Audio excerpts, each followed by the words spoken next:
Мурдагы сабагыбызда HTML'ды баштап, анда биринчи сабагыбыз heading elemenттер жөнүндө болгон. Эми бул сабагыбызда paragraph element жөнүндө болмокчу. Бул дагы ошол тексттерди ыраттап бир форматта жазганга жардам берген элементтердин бири. Ал эми бул болсо paragraph elemenттин көрүнүшү. Heading element сыяктуу эле бул деле ачуучу тагтан жана жабуучу тагтан турат. Ошондой эле экөөнүн ортосуна бул контент жайгашкан. Эми бул paragraph элементтердин бизге кандай мааниси, эмне кереги бар? Мисалы үчүн биздин веб-сайтыбызда бир көптөгөн текст болсун. Аларды бир абзацка бөлүп жазсак деле, жыйынтыгы бул тексттей болуп, бардыгы бир линияда аралашып, эч кандай арасында бөлүк жок болот. Ал эми качан биз paragraph элементти колдонуп, абзацтарды p тагтын ортуна же ушул paragraph тагтын ортосуна жайгаштырганыбызда, жыйынтыгы бул жактагыдай болуп, ар кимиз өзүнчө абзацта, өзүнчө параграфта жайгашып, бизге оңойчулук жаратат. Ошондой эле компьютерде баягы мүмкүнчүлүк чектелген, көзү көрбөгөндөргө компьютер өзү окуп берген бир функциясы бар.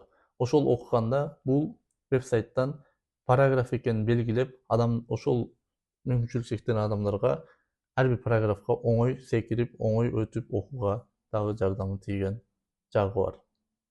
Эми бул p тагты дагы реалдуу веб-сайтта жашоодо кандай колдонулат, ошону дагы бир көз чаптырып көрөлү. Кечеги эле Кыргызстан жөнүндөгү Википедиядагы маалыматты карап чыга турган болсок, бул жакта көптөгөн абзацтар бар. Мына ушулар ар бир p тагтын ичинде жайгашкан деп билсек болот. Мисалы үчүн, азыр биринчи эле абзацты мынакей инспект кылып, коду кандай жазылганын текшерип көрө турган болсок, ал p тагтын ичинде жайгашканын көрөбүз. Жана бул жакта көптөгөн p тагтар турат. Ар биринин үстүнө алып барганда, бул жактан аны белгилеп, кайсы абзац экенин көрсөк болот. p таг же paragraph элемент жөнүндө бир аз маалымат алып, анын кандай иштейт экенин көрүп чыктык. Эми болсо өзүбүз практика кылган өтөлү. Кечеги сабакта дагы heading жөнүндө көнүгүү кылып, аны бул heading деген папканын ичине которуп койдум жана анын жанына дагы бир paragraph деген папка ачып, ошол эле булар HTML папканын ичинде жайгашкан. Бирок ушул параграфтын ичинде жалаң параграфка тиешелүү көнүгүүнү аткаруучу бардык материалдарды сактап койдум. Мына бул жерде paragraph.html деген файлда мен 3 абзацтуу текст койдум.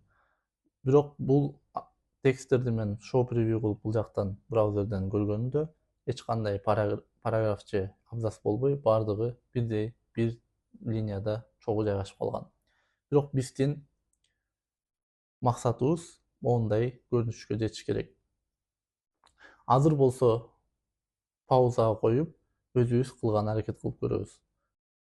Окей, эми бул көнүгүүнү чогуу кылганы аракет кылалы. Эгер бир жерин таппай калып же бир кыйынчылык жаралган болсо, бул жактан көрүп алабыз.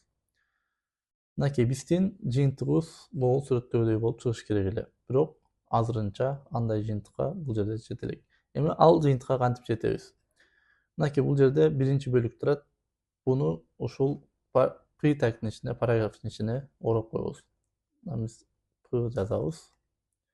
Анан жабуучу тагты копия кылабыз дагы, тексттин эң акыркы жагына муну жайгаштырабыз.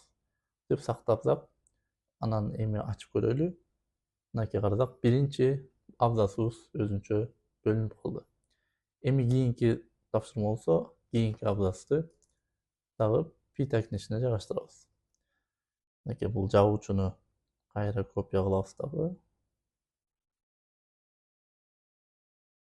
Бул тексттин же бул абзацтын эң акырына жайгаштырабыз.